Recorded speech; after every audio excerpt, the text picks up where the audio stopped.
Syllabus का 10वां topic, 9 topic हमारे हुए हैं। आपके सिलेबस का 10वां टॉपिक है सर्द जंग, जिसे अंग्रेजी में कोल्ड वॉर कहते। अब यहां थोड़ा मसला ये है कि जंग और वो भी सर्द जंग है और वो भी सर्द है, कोल्ड है, ये बिल्कुल नया मामला है। जंग होती है तो घमासान लड़ाइयां होती हैं, गोला बारूद, बंदूकें, तोपखाने, बमबारी, आग लगती है। लेकिन यहां तो सर्द का इस्तेमाल किया गया, सर्द जंग, कोल्ड वॉर ये कहते हैं इसलिए क्योंकि कभी भी जंग जो है आमने सामने की नहीं हुई। सर्द जंग मतलब जंग जो है कभी भी आमने सामने की नहीं हुई, इसीलिए इसको सर्द जंग कहते हैं। अभी तक जितने जंगी हुई हैं दुनिया में सब आमने सामने की हुई हैं, आमने सामने की। लेकिन ये जंग ऐसी है कभी भी आमना सामना नहीं हुआ, एक दूसरे पर हमला नहीं हुआ, ये एक अलग फील्ड में लड़ी गई। अब वो क्या है आपको बताना है और आप यहां जरा गौर से सुनेंगे। सर्द जंग लड़ी गई दो ताकतवर मुल्कों के दरमियान, वो था अमेरिका और एक है रूस। ये दो पावरफुल कंट्रीज दूसरी आलमी जंग के बाद फ्रांस, इंग्लिस्तान की ताकत में कमी आती चली गई, कमजोर हो गए। यूरोपियन ममालिक, ज्यादातर यूरोपियन ममालिक जो है कमजोर हो गए, माशी लिहाज से, सियासी लिहाज से, हर लिहाज से कमजोर हो गए। दो बड़ी ताकतें उभरी, एक है अमेरिका और एक है रूस। अमेरिका है सरमायादार मुल्क और रूस है कम्युनिस्ट। कम्युनिस्ट मतलब इश्तिराकियत। सरमायादार मुल्क और कम्युनिस्ट मुल्क के दरमियान जो आपसी मुठभेड़ हुई एक दूसरे को नीचा दिखाने के लिए, उसको कहते हैं सर्द जंग। और ये कभी भी आमने सामने की नहीं हुई, डायरेक्ट हमला नहीं हुआ एक दूसरे पर। यह मामला क्या हुआ, एक दूसरे को अलग अलग फील्ड में नीचा दिखाना। जैसे साइंस के फील्ड में एक दूसरे को नीचा दिखाना, खेल के मैदान में, स्पोर्ट्स में एक दूसरे को नीचा दिखाना, माशी लिहाज से एक दूसरे को नीचा दिखाना, बिजनेस में एक दूसरे को नीचा दिखाना, समाजी लिहाज से हर मामले में, जिंदगी के हर फील्ड में एक दूसरे को नीचा दिखाने की कोशिश करना। डायरेक्ट हमला नहीं करना, बल्कि अलग अलग फील्ड में एक दूसरे को कमतर साबित करना, उसको कहते हैं सर्द जंग। दो मुल्कों के दरमियान हुई, सरमायादार मुल्क अमेरिका और रूस कम्युनिस्ट मुल्क। ठीक है। अब बड़ा सवाल यह है कि सरमायादार किसे कहते हैं और कम्युनिज्म किसे कहते हैं। दुनिया में 3 तरह के तर्ज हुकूमत है, 3 तरह की सिस्टम है। एक है सरमायादार, एक है कम्युनिस्ट और तीसरा है बादशाहत। 3 दुनिया में आज जो है 3 तरह की हुकूमतें चलती हैं, सरमायादार, कम्युनिस्ट और बादशाहत। बादशाहत के बारे में आपको मालूम है, 2 चीजें आपको बताता हूं मैं। सरमायादार निजाम कहते किसे हैं? हमारा मुल्क भी सरमायादार मुल्क है, अमेरिका भी सरमायादार मुल्क है। अब सरमायादार मुल्क मतलब क्या? सरमायादार निजाम मतलब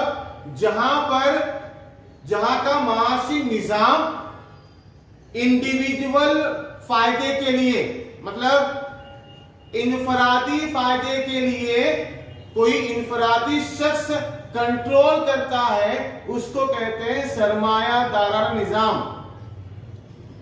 ऐसा माशी स्ट्रक्चर, ऐसा माशी निजाम जिसमें मुनाफा, इनफरादी मुनाफा हासिल करने के लिए उस पूरे माशी निजाम को कोई इनफरादी शख्स कोई इंडिविजुअल कंट्रोल करता है, उसे कहते हैं सरमायादाराना निजाम।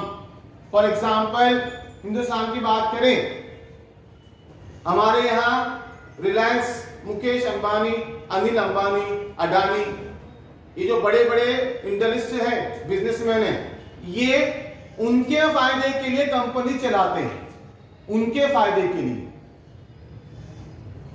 कम्युनिस्ट उससे बिल्कुल मुख्तलिफ है, जहां पर माशी निजाम पर कंट्रोल होता है हुकूमत का, माशी निजाम पर कंट्रोल होता है सियासी निजाम का, और वहां पूरा प्रॉफिट, पूरा मुनाफा मिलता है किसको? सियासी निजाम को मिलता है, उसे कहते हैं कम्युनिस्ट। दो अलग अलग चीजें हैं।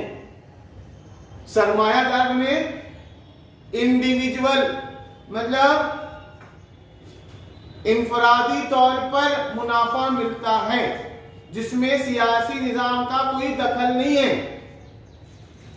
बिजनेस को, माशी स्ट्रक्चर को, माशी निजाम को इंडिविजुअल कंट्रोल करते हैं। कम्युनिज्म में इंडिविजुअल कंट्रोल नहीं करता, मुनाफा किसी इंफरादियत को नहीं मिलता। किसको मिलता मुनाफा? मुनाफा मिलता है सियासी निजाम को, हुकूमत को। दो चीजें अलग अलग हैं ये। एक तरफ सरमायादार लोग, पैसे वाले लोग माशी निजाम को कंट्रोल करते हैं, दूसरे तरफ हुकूमत, सियासी निजाम पूरे इकोनॉमिक्स को जो है कंट्रोल करता। समझ में फर्क आ रहा है? एक तरफ है इंडिविजुअल, इनफरादियत, बिजनेसमैन। यहां कोई इनफरादियत नहीं होती है, यहां इश्तराकियत होती है। यहां फायदा होता है हुकूमत का। हुकूमत का मतलब लोगों को फायदा होता, मुनाफा हुकूमत को मिलता है। हमारे हिंदुस्तान में रिलायंस है, अडानी ग्रुप है, टाटा है, बिरला है, आइडिया कंपनी है, ये कंपनियां ही हैं। इन कंपनियों के ओनर हैं। फायदा किसको मिलता? उन ओनर्स को मिलता, उन ओनर्स को मिलता। किसमें? सरमायादारों में। बराबर है ना? रिलायंस आइडिया कंपनी है, सिवा टाटा ग्रुप है, बिरला ग्रुप है, ऐसे अलग अलग ग्रुप हैं, उनके ओनर हैं, वो कंट्रोल करते हैं, फायदा उनको मिलता है। सरमायादार। कम्युनिज्म में ऐसे कंपनियां नहीं होती हैं। कंपनियां किसके होते हैं? कंपनियां होते हैं हुकूमत की। जैसे बीएसएनएल किसी कंपनी है? सरकारी company. Hindustan petroleum, HP, Indian oil, हुकूमत के ये। इनको क्या किया गवर्नमेंट ने? इनको कमजोर कर दिया और प्राइवेट कंपनी को उभारा। प्राइवेट कंपनी को उभारा हिंदुस्तान में सरमायादार। अगर इनको कमजोर करके बीएसएनएल को स्ट्रॉन्ग करेंगे, एचपी को स्ट्रॉन्ग करेंगे, जो गवर्नमेंट कंपनी है उनको स्ट्रॉन्ग करेंगे, तो कम्युनिज्म की तरफ आगे होते हैं। फर्क आपको क्लियर होना चाहिए। एक तरफ है प्राइवेट, एक तरफ है सरकारी। दो चीजें। अमेरिका प्राइवेटाइजेशन यानी सरमायादार लोगों को बढ़ावा देता है, और रूस इश्तराकियत को, हुकूमत की प्रॉपर्टी को बढ़ावा देता। याद रखो आप इसको। अब सर्द जंग मतलब ये दो मुल्कों के दरमियान नजरियाती टकराव हुआ। दोनों मुल्क चाहते हैं कि हर इलाके पर दुनिया में उनका नजरिया, उसको फरोग हासिल हो। अमेरिका चाहता है कि दुनिया में सरमायादाराना निजाम को फरोग हासिल हो।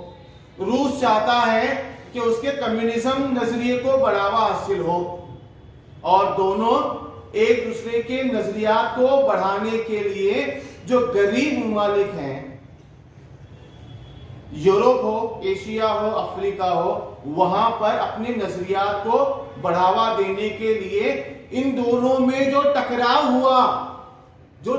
हुआ, जो जंग के मैदान में नहीं हुआ। दुनिया में रूस और अमेरिका एक दूसरे के नजरिए को जो है बढ़ाना चाहते हैं। इसके अलावा खेल के मैदान में एक दूसरे को शिकस्त देना चाहते हैं। साइंस के मैदान में एक दूसरे को शिकस्त देना चाहते हैं, हर फील्ड में एक दूसरे को नीचा दिखाना, इसको कहते हैं सर्द जंग, कोल्ड वॉर। आमने सामने का मुकाबला कभी भी नहीं हुआ, अलग अलग फील्ड में हुआ। अब इसकी खासियत क्या है, देखो खासियत क्या है इसकी मालूम है? पहला तो जंग नहीं हुई, डायरेक्ट जंग नहीं हुई। उसके बाद दूसरा जो है इसमें अगर आप ये करेंगे तो हथियार की दौड़ पैदा हुई, जंग नहीं हुई, हथियार बनाने के लिए इन दोनों मुल्कों में रेस पैदा हो गई, एक दूसरे के इलाकों पर, मतलब दुनिया के जितने बर आजम है, जितने कंट्रीज हैं, उन कंट्रीज को अपने मातहत लाने की कोशिश शुरू हुई। जंग कभी भी नहीं हुई, जंग कभी भी नहीं हुई, ठीक है। रुक एक बात